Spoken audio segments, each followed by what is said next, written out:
नाम जैसे ही हमारे सामने आता है तो एक बैक्टीरिया की इमेज हमारे सामने आ जाती है, और एक दूसरा क्वेश्चन भी इमीडिएटली हमारे सामने आ जाता है कि नॉर्मल बैक्टीरिया और इन आर्की बैक्टीरिया में आखिर ऐसा क्या डिफरेंस है जो इनके लिए हम एक अलग टर्मिनोलॉजी शुरू यूज करते हैं। तो आर्की बैक्टीरिया जो है ऐसा नहीं है कि बिल्कुल ही अलग टाइप के बैक्टीरिया हैं नॉर्मल बैक्टीरिया की तुलना में। इनकी बाहर से अगर हम शेप, साइज, स्ट्रक्चर को अगर देखें तो आर्की बैक्टीरिया जनरल बैक्टीरिया के जैसे ही वहां पे दिखते हैं, लेकिन कुछ इनकी प्रॉपर्टीज जो है वो नॉर्मल बैक्टीरिया से डिफरेंट जो है होती है, और बहुत ज्यादा डिफरेंट होती है। तो इसीलिए एक अलग ही ग्रुप यहाँ पे बना दिया गया है आर्की बैक्टीरिया के नाम से। तो जो आर्की बैक्टीरिया होते हैं, ये सबसे पहली इनकी जो चीज है वो ये है कि ये बहुत ही हार्ड सिचुएशंस में रहते हैं। यहाँ पे ये पाए जाते हैं, वो इतनी ज्यादा हार्ड कंडीशंस होती हैं, एक्सट्रीम कंडीशंस होती हैं कि एक नॉर्मल बैक्टीरियल सेल वहां सरवाइव नहीं कर सकती, राइट। ये जो बैक्टीरिया होते हैं, यहाँ पे अगर आप इनको देखो कि ये ग्राम पॉजिटिव या ग्राम नेगेटिव में किससे ज्यादा ये सिमिलैरिटी शो करते हैं, तो ये ग्राम नेगेटिव बैक्टीरिया से ज्यादा सिमिलैरिटी शो करते हैं। और इनमें जंक डीएनए जैसे इंट्रॉन जो होता है वो पाया जाता है। यूजुअली जो नॉर्मल बैक्टीरिया होते हैं उनके जीनोम में जंक डीएनए, बेकार का डीएनए नहीं पाया जाता। जितना भी डीएनए वो मेन डीएनए के रूप में पाया जाता है नॉर्मल बैक्टीरिया के अंतर्गत, वो सारा का सारा काम का डीएनए है जो प्रोटीन्स बना रहा है। लेकिन आर्की बैक्टीरिया में कुछ अमाउंट एक डीएनए का ऐसा मिलता है जो किसी भी जीन्स के रूप में वहां पाया जा रहा है और वहां पे कोई भी प्रोटीन नहीं बना रहा है। अगला जो डिफरेंस है वो ये है कि इनकी जो सेल वॉल है एक यू बैक्टीरिया की तुलना में थोड़ी सी डिफर होती है। जो अब तक हमने बैक्टीरिया की डिस्कस की है वो सारा का सारा डिस्कशन यू बैक्टीरिया स्ट्रक्चर का डिस्कशन था। तो इनकी जो सेल वॉल है इसमें क्या डिफरेंस होता है, तो देखिए यहाँ पे एक केमिकल कंपाउंड, जैसे हम यू बैक्टीरिया में पढ़ चुके हैं अब तक प्रीवियस वीडियो लेक्चर्स में, कि बैक्टीरिया के अंदर जो सेल वॉल होती है वो पेप्टाइडोग्लाइकेन की बनी होती है, या उसको हम म्यूरिन भी कहते हैं। लेकिन यहाँ पे पेप्टाइडोग्लाइकेन या म्यूरिन से पहले स्यूडो वर्ड लगा हुआ है। इसका मतलब कुछ ना कुछ वहां पे केमिकल डिफरेंस रहा होगा। वो केमिकल डिफरेंस क्या है, वो केमिकल डिफरेंस ये है कि आर्की बैक्टीरिया के अंतर्गत जो स्यूडो पेप्टाइडोग्लाइकेन मॉलिक्यूल पाया गया है उसमें एन एसिटाइल म्यूरामिक एसिड की जगह पे, जैसे नॉर्मल जो यू बैक्टीरिया होते हैं उनमें हमने दो मॉलिक्यूल बताए थे, NaN और NAG, राइट। तो एन एसिटाइल म्यूरामिक एसिड और एन एसिटाइल ग्लूकोसामीन, ये दो मॉलिक्यूल बताए थे। इन दोनों मॉलिक्यूल के बीच में जो बॉन्ड पाया गया था वो पाया गया था β14 लिंकेज, राइट। और जो β14 लिंकेज है, ये β14 लिंकेज एन एसिटाइल म्यूरामिक और एन एसिटाइल ग्लूकोसामीन के बीच में पाया जाता है, और ये नॉर्मल बैक्टीरिया की सेल वॉल बनाते हैं। और किस तरीके से ये स्ट्रक्चर थी वो सारा हम प्रीवियस वीडियो लेक्चर्स में डिस्कस कर चुके हैं। तो यहाँ पे क्या होता है कि एन एसिटाइल जो म्यूरामिक एसिड होता है उसकी जगह पे एक दूसरा कंपाउंड पाया जाता है और उसका नाम है एन एसिटाइल टेलोसेमी न्यूरोनिक एसिड, राइट। ये नाम थोड़ा लंबा जरूर है लेकिन इंपॉर्टेंट है। तो इस कारण इसको पेप्टाइडोग्लाइकेन ना कह के हम स्यूडो पेप्टाइडोग्लाइकेन कहते हैं। ये एक इंपॉर्टेंट डिस्कशन है। आर्की बैक्टीरिया जो है, यहाँ पे सेल वॉल के अलावा अगर हम इनकी प्लाज्मा मेम्ब्रेन में देखें तो देखिए इनकी प्लाज्मा मेम्ब्रेन में भी बहुत ही एक इम्पॉर्टेंट डिफरेंस पाया जाता है जो एक नॉर्मल यू बैक्टीरिया के अंतर्गत नहीं देखने को मिलता, क्योंकि ये बहुत ही हार्ड सिचुएशंस में रहते हैं। इसीलिए इनकी प्लाज्मा मेम्ब्रेन इस तरीके के केमिकल कंपोजिशन की बनी होती है ताकि वो हार्ड कंडीशंस में इजीली बैक्टीरिया सरवाइव कर सके। यहाँ पे क्या होता है, यहाँ पे जो जैसे ये जो पूरा का पूरा मॉलिक्यूल है, राइट, ये पूरा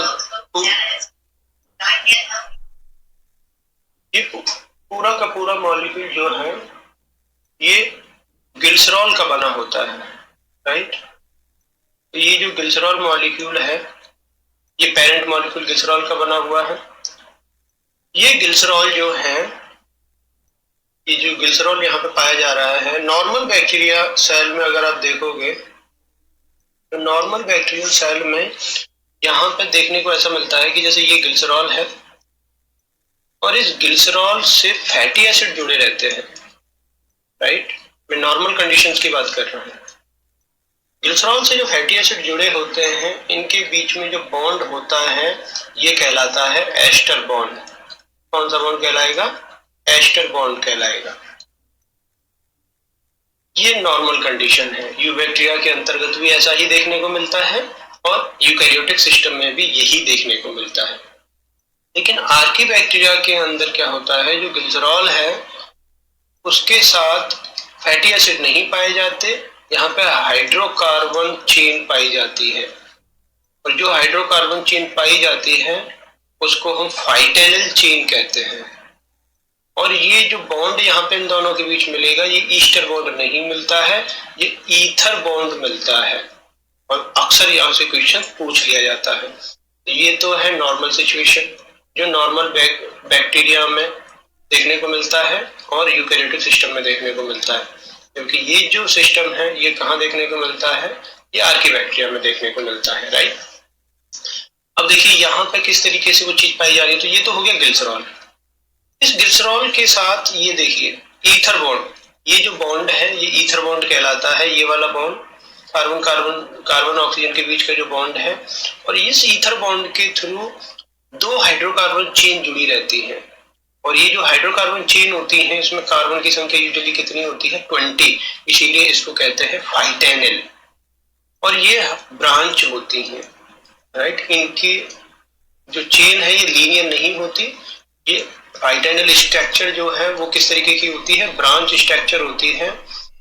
तो क्वेश्चन उठता है ब्रांच स्ट्रक्चर्स होने से क्या हो रहा है? देखिए ब्रांच स्ट्रक्चर होने से क्या होता है कि इन चेन्स के बीच में जो हाइड्रोकार्बन चेन लगी है, जितनी ज्यादा ब्रांचिंग होती है उतने ही ज्यादा इंट्रैक्शंस होते हैं। और जितने ज्यादा इंट्रैक्शंस होंगे ये स्ट्रक्चर उतनी ही ज्यादा स्टेबल होगी। तो कहने का मतलब है मोर ब्रांचिंग, मोर इंट्रैक्शन, मोर स्टेबल। इसीलिए हार्ड कंडीशंस में इनकी प्लाज्मा मेम्ब्रेन डिग्रेड नहीं होती। ये बहुत ही एक इम्पोर्टेंट रीजन है कि इनकी प्लाज्मा मेम्ब्रेन में इस तरह की स्ट्रक्चर पाई जा रही है, राइट। तो इसको अच्छे से आपको मेमोराइज करके रखना है, क्योंकि कंपटीशन के पॉइंट ऑफ व्यू से भी और एग्जाम के पॉइंट ऑफ व्यू से भी ये बहुत ही एक इम्पोर्टेंट चीज हो जाती है। आर्कीबैक्टीरिया को अगर हम क्लासिफिकेशन के पॉइंट ऑफ व्यू से देखें तो यहाँ पे 3 ग्रुप बने हुए हैं, मिथेनोजेंस, हेलोफाइल्स एंड थर्मोएसिडोफाइल्स। तो मिथेनोजेंस होते हैं, नाम से ही क्लियर है, ये मीथेन प्रोड्यूसिंग बैक्टीरिया है। ये मीथेन बना रहे हैं और ये दलदली इलाके में पाए जाते हैं। मार्सी हैबिटेट कहते हैं जो दलदली इलाके होते हैं, राइट। तो वहां पर मीथेन जो है वो प्रोड्यूस होती है और वहां पे जो बैक्टीरिया इन्वॉल्व होते हैं वो मीथेनोजेंस है। मीथेनोजेंस जो होते हैं ये लार्जेस्ट ग्रुप होता है आर्कीबैक्टीरिया का, ठीक है। इसके अलावा दूसरे जो बैक्टीरिया हैं वो होते हैं हेलोफाइल्स, जैसे कि नाम से ही क्लियर है। Hello means salt, files means loving. ये हाई सॉल्ट कंसंट्रेशन पर पाए जाने वाले बैक्टीरिया होते हैं। एक्सट्रीम सैलाइन कंडीशन में ये पाए जाते हैं। जबकि एक दूसरी जो कैटेगरी है थर्मो एसिडोफाइल्स। तो ये जो थर्मो एसिडोफाइल्स हैं, thermo means temperature, acido means acidic, इसका मतलब फाइल्स मीन्स लविंग, इसका मतलब ये high temperature and high acidity पर पाए जाने वाले आर्कीबैक्टीरिया होते हैं। अब मिथेनोजेंस को अगर देखें तो ये ऑब्लिगेट एनेरोबिक होते हैं। ऑब्लिगेट का मतलब होता है स्ट्रिक्ट। ये हालांकि मैं प्रीवियस वीडियो लेक्चर्स में इन सारी टर्मिनोलॉजी को अच्छे से क्लियर कर चुका हूं, तो यहाँ बहुत ज्यादा हम इनके बारे में बातें नहीं करेंगे। बस हम ये देखेंगे कि पर्टिकुलर ग्रुप में किस तरीके की नेचर पाई जा रही है। तो ऑब्लिगेट एनेरोबिक का मतलब होता है स्ट्रिक्टली एनेरोबिक। इनके लिए ऑक्सीजन एक टॉक्सिन का काम करती है, राइट। और ऑक्सीजन अगर इनको थोड़ी सी भी दी जाए तो O2 यहाँ पर टॉक्सिक की काम कर रही है, वो मर जाएंगे, इसीलिए ऑब्लिगेट एनारोबिक होते हैं। जबकि यहाँ पे ऑक्सीजन टॉक्सिक नहीं होती है, यहाँ पे नॉन टॉक्सिक की तरह वो रोल प्ले कर रही है। अगर इनको ऑक्सीजन दे दी जाए तो ये मरेंगे नहीं, यहाँ पे नॉन टॉक्सिक है। ठीक है, तो कहने का मतलब है फैकल्टेटिव एनारोबिक होते हैं halophiles and thermo acidophiles. Facultative anaerobic का मतलब होता है कि यूजुअली ये एरोबिक हैं, ऑक्सीजन की प्रेजेंस में ये रहते हैं, लेकिन अगर ऑक्सीजन इनको नहीं मिली तो भी ये एनारोबिक मीडियम से ये सरवाइव कर जाएंगे। मिथेनोजेंस को अगर न्यूट्रिशन के पॉइंट ऑफ व्यू से देखा जाता है, कीमो ऑटोट्रॉफ्स होते हैं, केमिकल एनर्जी का यूज करते हैं ऑक्सीडेशन के लिए और उससे ये CO2 का यूज करके खाना बनाते हैं, राइट। और कीमो ऑटोट्रॉफ के अलावा हेलोफाइल जो होते हैं वो कीमो ऑर्गेनो हेटरोट्रॉफ्स होते हैं, राइट।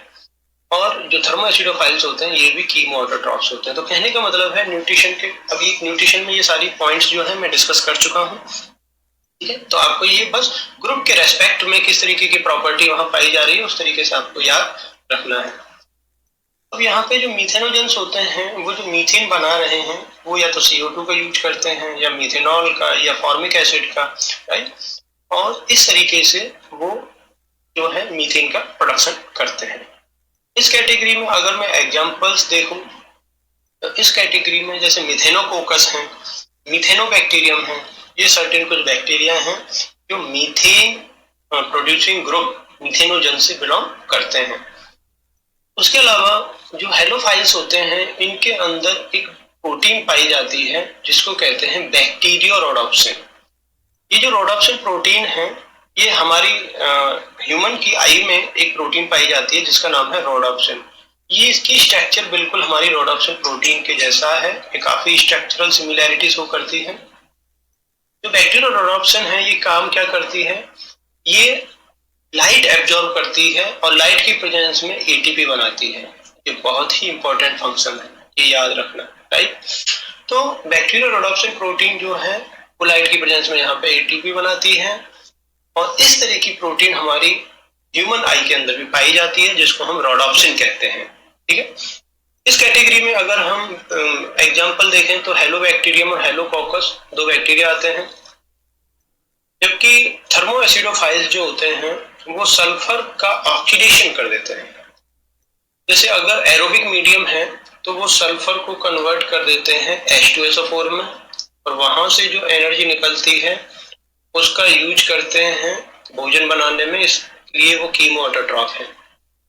लेकिन अगर वहां पे एरोबिक मीडियम नहीं है तो वो एनएरोबिक मीडियम में H2SO4 नहीं बनाते, एनएरोबिक मीडियम में वो H2S बनाते हैं।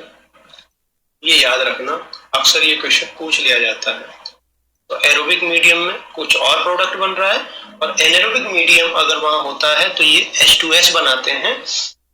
दूसरा, यहाँ पे ये जो थर्मो एसिडोफाइल्स होते हैं इसके अंदर अगर हम एग्जांपल्स को देखें तो थर्मोप्लाज्मा है, थर्मोप्रोटियस है, ये सर्टेन कुछ बैक्टीरिया आते हैं और मोस्टली जो है ये इस कंडीशन में पाए जाते हैं। दूसरी चीज ये कि जब ये H2SO4 वहां बनाते हैं तो वहां जिस मीडियम में ये रह रहे हैं टेम्परेचर तो वहां ज्यादा होता ही है, एसिडिटी भी ज्यादा हो जाती है क्योंकि ये कंटिन्यूसली क्या बनाते हैं, H2SO4। इसीलिए इस ग्रुप को नाम दिया गया है थर्मो एसिडोफाइल्स, मतलब हाई टेम्परेचर और हाई एसिड पे सर्वाइव करने वाले जो आर्किबैक्टीरिया हैं वो थर्मो एसिडोफाइल्स होते हैं। इसके अलावा यहाँ पे एक बहुत ही इंपॉर्टेंट एक चीज देखने को मिलती है कि आर्किबैक्टीरिया एंड यूबैक्टीरिया के अंदर क्या डिफरेंस है। जैसे क्या सिमिलैरिटी है तो उसके लिए तो आप इनको प्रोकैरियोटिक सेल के लेवल पे क्लासिफाई कर सकते हो कि भाई यहाँ पे जो भी चीजें हैं वो प्रोकैरियोटिक सिस्टम के अंतर्गत हम उसको पढ़ रहे हैं और प्रोकैरियोटिक सिस्टम में जो जो कमी है वो यहाँ पे आप बता सकते हो। जैसे आर्किबैक्टीरिया भी प्रोकैरियोट्स होते हैं, यूबैक्टीरिया भी प्रोकैरियोट्स होते हैं, राइट। दोनों के अंदर सेल ऑर्गेनेल्स नहीं पाए जाते। ठीक है, स्टोन्स जो है उसको लेके थोड़ा सा यहाँ पे डिफरेंस है, स्टोन की बात में डिफरेंस में ही करूंगा। तो यहाँ पे क्या होता है कि जो आर्किबैक्टीरिया है और जो यूबैक्टीरिया है इनके अगर हम डिफरेंस को देखें तो यहाँ पे दो तरीके के यहाँ पे हम डिफरेंस को देखेंगे। इसमें जो आर्किबैक्टीरिया होते हैं उसमें सेल वॉल स्यूडोपेप्टाइडोग्लाइकेन की बनी हुई होती है, इसको हम आपके सामने डिस्कस कर चुके हैं। जबकि जो यू बैक्टीरिया है यहाँ पे पेप्टाइडोग्लाइकेन की बनी होती है। दोनों में क्या डिफरेंस है ये भी हम डिस्कस कर चुके हैं। यहाँ पे आर्कीबैक्टीरिया के अंदर जो मेम्ब्रेन लिपिड होता है उसमें एलिफेटिक हाइड्रोकार्बन क्वाइटेनिल चेन पाई जाती है और वो किसके द्वारा बॉन्डेड होती है, ईथर बॉन्ड के द्वारा जुड़ी हुई होती है। जबकि यू बैक्टीरिया में जो फैटी एसिड होते हैं, यू बैक्टीरिया के अंदर हाइड्रोकार्बन चेन नहीं पाई जाती, एलिफेटिक हाइड्रोकार्बन नहीं पाए जाते, वहां पे इनकी जगह पे फैटी एसिड पाए जाते हैं और ये कौन से बॉन्ड से जुड़े रहते हैं, ईस्टर बॉन्ड से जुड़े रहते हैं। जो लाइसोजाइम या पेनिसिलिन एंजाइम होते हैं, जब मैं यू बैक्टीरिया की सेल वॉल पढ़ा रहा था तो मैंने वहां पे ये चीजें आपके साथ डिस्कस की थी कि जो लाइसोजाइम या पेनिसिलिन एंजाइम है ये यू बैक्टीरिया की सेल वॉल को डिग्रेड कर देते हैं, इसीलिए यू बैक्टीरिया जो होते हैं वो इनके लिए सेंसिटिव होते हैं। लेकिन आर्कीबैक्टीरिया की जो सेल वॉल है वो नॉर्मल बैक्टीरिया की तरह नहीं है, थोड़ा सा वहाँ डिफरेंस है और डिफरेंस होने के कारण ये एंजाइम जो है इस आर्कीबैक्टीरिया की सेल वॉल पे काम नहीं कर पाते, इसीलिए आर्कीबैक्टीरिया इन एंजाइम के लिए सेंसिटिव नहीं है। आपको ये याद रखना है। जो डीएनए पॉलीमरेज एंजाइम है, देखिए डीएनए पॉलीमरेज एक एंजाइम होता है जो डीएनए रेप्लिकेशन में भाग लेता है। तो डीएनए पॉलीमरेज एंजाइम जो है उसकी संख्या यहाँ पे 10 तक पाई जाती है, जबकि यू बैक्टीरिया के अंतर्गत डीएनए पॉलीमरेज एक ही पाया जाता है। मीथेनोजेनेसिस प्रॉपर्टीज आर्कीबैक्टीरिया में पाई जाती है, मीथेनोजेनेसिस कहलाती है और ये आर्कीबैक्टीरिया में मीथेनोजेंस ग्रुप में पाई जाती है। जबकि यू बैक्टीरिया के अंदर जो है इस तरह की कोई प्रॉपर्टी नहीं पाई जाती। इंट्रॉन, जिसकी भी मैं बात कर चुका हूँ कि जंक डीएनए जो होता है उसको हम इंट्रॉन कहते हैं और यहाँ पे जंक डीएनए जैसी कोई चीज यू बैक्टीरिया के अंदर नहीं पाई जाती, जबकि आर्कीबैक्टीरिया में पाई जाती है। ठीक है। और जंक डीएनए के अलावा एक और प्रॉपर्टी है हिस्टोन। यहाँ पे हिस्टोन्स लाइक प्रोटीन्स होती हैं, राइट। हिस्टोन कहना तो गलत होगा, लेकिन हिस्टोन लाइक प्रोटीन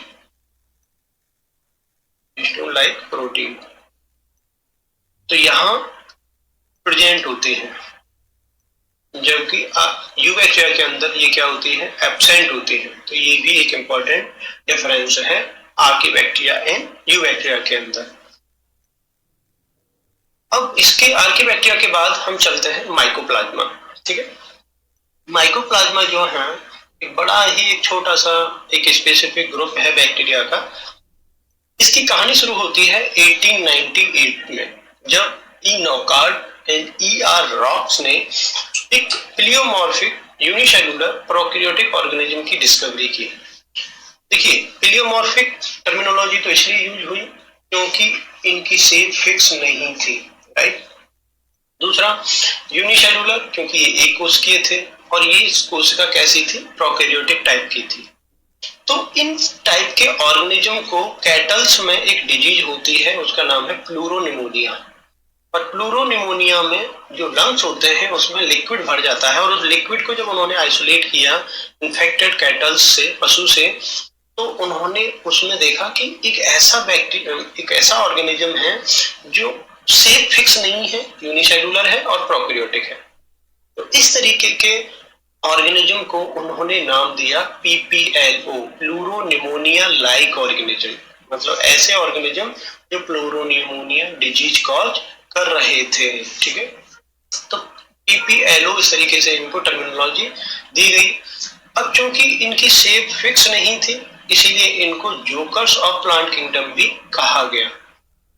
बाद में इन ऑर्गेनिज्म को बोरेल ने 1910 में जो है एस्टेरोकोकस माइकोइडिस नाम दिया। जो एस्टेरोकोकस माइकोइडिस है, इसी तरह के ऑर्गेनिज्म को नोवाक ने 1929 में माइकोप्लाज्मा जीनस के अंदर क्लासिफाई कर दिया। और प्रेजेंट टाइम में जो भी इस तरीके के प्लियोमॉर्फिक जो है प्रोकैरियोटिक ऑर्गेनिज्म पाए जाते हैं उनको हम माइकोप्लाज्मा ही कहते हैं, जिनमें सेल वॉल नहीं पाई जाती। इन माइकोप्लाज्मा को अगर हम ग्राम पॉजिटिव ग्राम नेगेटिव की दृष्टि से देखें तो ये ग्राम नेगेटिव होते हैं। ग्राम नेगेटिव होने के साथ साथ इनमें कोई सेल वॉल नहीं पाई जाती, और सेल वॉल नहीं पाए जाने के कारण ये कैसे होते हैं नेचर में, प्लियोमॉर्फिक होते हैं, राइट। ये ऐसा नहीं है कि सिर्फ प्लांट को ही इन्फेक्ट करें या एनिमल को ही इन्फेक्ट करें, ये दोनों को इन्फेक्ट करते हैं, animal as well as plant cell, but mostly जो है ये जो है यूकैरियोटिक सिस्टम में ही इन्फेक्शंस करते हैं। इनके नेक्स्ट आगे डिफरेंसेस को अगर हम देखें तो यहाँ पे जो सबसे इंपॉर्टेंट डिफरेंस होता है, यू बैक्टीरिया के अंदर जो नॉर्मल बैक्टीरिया होते हैं जिनमें सेल वॉल पाई जाती है, जो यू बैक्टीरिया कैटेगरी में हमने रखे हैं, उसमें ये डिफरेंस नहीं होता, और इस तरह की चीज आर्किबैक्टीरिया में भी देखने को नहीं मिलती। ये माइकोप्लाज्मा ग्रुप की एक यूनिक फीचर्स है। क्या है कि यहाँ पे जो प्लाज्मा मेम्ब्रेन होती है उसकी 2 लेयर नहीं होती, उसकी 3 लेयर होती हैं, इसलिए इसको ट्राइलेमिलर प्लाज्मा मेम्ब्रेन कहते हैं। पहली बात तो ये। दूसरा, यूजुअली प्रोकैरियोटिक सिस्टम में स्टीरॉल नहीं पाए जाते। मैं जब बैक्टीरिया डिस्कस किया था तो मैंने वहां भी ये चीज डिस्कस की थी कि बैक्टीरियल सिस्टम में स्टीरॉल नहीं पाए जाते प्लाज्मा मेम्ब्रेन में, लेकिन वहां स्टीरॉल लाइक मॉलिक्यूल पाए जाते हैं जिनको हमने होपिनॉइड मॉलिक्यूल नाम दिया था। लेकिन माइकोप्लाज्मा एक ऐसा ग्रुप है बैक्टीरिया का जिसके अंदर 3 लेयर की प्लाज्मा मेम्ब्रेन देखने को मिलती है और वहां स्टीरॉल पाए जाते हैं। ये बहुत इंपॉर्टेंट एक फीचर्स है जो नॉर्मल यूबैक्टीरिया में नहीं पाया जाता। इस स्टेटमेंट को आपको हमेशा याद रखना है। अब एक माइकोप्लाज्मा के अगर स्ट्रक्चर्स को देखें, देखिए माइकोप्लाज्मा में क्या होता है, सबसे बाहर की तरफ ये 3 लेयर्स पाई जा रही हैं। यहाँ पे ये मेंशन भी किया हुआ है, लाइकोप्रोटीन्स मेम्ब्रेन 3 लेयर, और इसीलिए ये ट्राइलेमिलर स्ट्रक्चर्स होती है। यहाँ पे अंदर की तरफ साइटोप्लाज्म होता है जिसमें राइबोसोम पाए जाते हैं। राइबोसोम में अगर हम देखें कि भाई किस टाइप के राइबोसोम हैं, तो यहाँ 70S टाइप के राइबोसोम पाए जाते हैं। जो भी इंपॉर्टेंट एंजाइम्स हैं वो साइटोप्लाज्म में बिखरे हुए होते हैं। सॉल्युबल आरएनए इसी में पाया जाता है, डीएनए इसी में पाया जाता है। यहाँ पे जो डीएनए पाया जाता है वो डबल स्ट्रैंड लीनियर होता है, डीएस मतलब डबल स्ट्रैंड, और शेप कैसी होती है, लीनियर। ये आपको याद रखना है। और इस डीएनए के साथ एक स्ट्रक्चर यहाँ पे इस तरीके से जुड़ी होती है, प्रोटीन की बनी, इसका नाम होता है रेप्लिकेटिंग डिस्क। ये बहुत इंपॉर्टेंट है। रेप्लिकेटिंग डिस्क क्या काम करती है, एक तो रेप्लिकेशन में हेल्प करती है, दूसरा रेप्लिकेशन के बाद दोनों डीएनए को अलग अलग करती है, ठीक है। इसके अलावा यहाँ पे कुछ माइक्रो बॉडीज पाई जाती है, मतलब बहुत छोटी, बहुत ही स्मॉल स्ट्रक्चर्स वाली जो एक बॉडी, इस तरीके से जो स्ट्रक्चर्स पाई जा रही हैं, इनको कहते हैं एलिमेंट्री बॉडी। और ये माइकोप्लाज्मा के रिप्रोडक्शन का एक मेन तरीका है। इसका मतलब एलिमेंट्री जो बॉडी है वो मेनली किस में रोल प्ले करती हैं, रिप्रोडक्शन में रोल प्ले करती हैं। ये आपको हमेशा ध्यान रखना है। तो इस तरीके से बहुत ही एक सिंपल सी स्ट्रक्चर है, बहुत ज्यादा इसमें वो नहीं है। तो माइकोप्लाज्मा होते हैं। माइकोप्लाज्मा के अगर लैब में कल्चर करें, राइट, इसको अगर हम लैब में कल्चर करते हैं तो बड़ा एक इंटरेस्टिंग टाइप का पैटर्न देखने को मिलता है। जैसे हम अंडे को जब तवे पे फ्राई करते हैं तो अंडा जो है सेंटर में येलो पार्ट होता है, तो सेंट्रल पार्ट यहाँ पर ओपेक होता है। ओपेक मतलब थोड़ा सा नॉट क्लियर, धुंधला धुंधला सा, राइट। लेकिन जो साइड वाला हिस्सा होता है वो ट्रांसपेरेंट होता है कंपैरेटिवली, बहुत ज्यादा ट्रांसपेरेंट तो नहीं, लेकिन सेंट्रल पार्ट की तुलना में थोड़ा सा क्लियर होता है। और इसका अपीयरेंस कैसा आता है, फ्राइड एग जैसा। फ्राइड एग कैसे कि फ्राइड एग में सेंटर में येलो पार्ट होता है जिसके आर पार आप कुछ नहीं देख सकते, लेकिन साइड का जो पार्ट होता है वो व्हाइट होता है। और उस टाइप का ही अपीयरेंस आपको जब माइकोप्लाज्मा को आप टेस्ट ट्यूब में ग्रो करते हो तो आपको यहाँ देखने को मिलता है, और ये क्वेश्चन अक्सर पूछा जाता है। तो माइकोप्लाज्मा की स्ट्रक्चर्स हैं ये नॉन मोटाइल होती हैं, और इनमें जो 70S राइबोसोम है वो पाए जाते हैं। यहाँ पे डीएनए और आरएनए दोनों साइटोसोल में देखने को मिलते हैं। जो डीएनए है वो डबल स्ट्रैंड लीनियर स्ट्रक्चर होती है। इसको हम देखिए, डबल स्ट्रैंड को इस तरीके से भी शो किया जाता है, तो इस तरीके से अगर कहीं लिखा हुआ है तो वो डबल स्ट्रैंड है DS, और अगर SS लिखा हुआ है तो सिंगल स्ट्रैंड। और ये जो डबल स्ट्रैंड लीनियर स्ट्रक्चर है ये रेप्लिकेटिंग डिस्क से अटैच होता है। ये रेप्लिकेटिंग डिस्क क्या काम करती है? एक प्रोटीन स्ट्रक्चर है जो रेप्लिकेशन में और दोनों DNA को सेपरेट करने में रोल प्ले करती है। यहाँ पे जो माइकोप्लाज्मा होते हैं ये बैक्टीरियल फिल्टर एक तरीके के फिल्टर होते हैं, ठीक है, इस तरीके से। तो इनमें होके जो है पास हो जाते हैं माइकोप्लाज्मा, क्योंकि इनकी शेप वेरिएबल है तो इजीली पास हो जाते हैं, जबकि नॉर्मल जो बैक्टीरिया होता है वो बैक्टीरियल फिल्टर से पास नहीं हो पाते। और इनको क्योंकि इनकी मेम्ब्रेन में स्टीरॉल पाया जाता है, इसलिए जब भी आप इनको टेस्ट ट्यूब में ग्रो करोगे तो आपको टेस्ट ट्यूब में स्टीरॉल्स भी डालने पड़ेंगे। ये बहुत इंपॉर्टेंट चीज है। तो इस फीचर्स के कारण इन माइकोप्लाज्मा के लिए टर्मिनोलॉजी यूज की जाती है, bacteria with their quotes of, मतलब ऐसे बैक्टीरिया जिनकी सेल वॉल को उतार दिया गया है, क्योंकि बाकी सारे फीचर से बैक्टीरिया जैसे ही शो कर रहे हैं, लेकिन इनमें बस सेल वॉल नहीं होती, इसलिए ये प्लियोमॉर्फिक हैं और इनकी प्लाज्मा मेम्ब्रेन में स्टीरॉल पाया जाता है। क्योंकि प्लाज्मा मेम्ब्रेन जो है वो सबसे बाहर की तरफ एक्सपोज हो चुकी है, सेल वॉल वहां है नहीं, इसीलिए यहाँ पे स्टीरॉल की जरूरत महसूस हुई और स्टीरॉल्स यहाँ पाए जाते हैं। न्यूट्रिशन के पॉइंट ऑफ व्यू से अगर इनको देखें तो ये हेटेरोट्रॉफिक होते हैं, ये अपना खाना खुद नहीं बनाते, और हेटेरोट्रॉफिक में भी ये मोस्टली कैसे होते हैं? पैरासाइट होते हैं, राइट। ये जिस भी लिविंग टिश्यू में पाए जाते हैं उस लिविंग टिश्यू को ये नुकसान पहुंचाते हैं।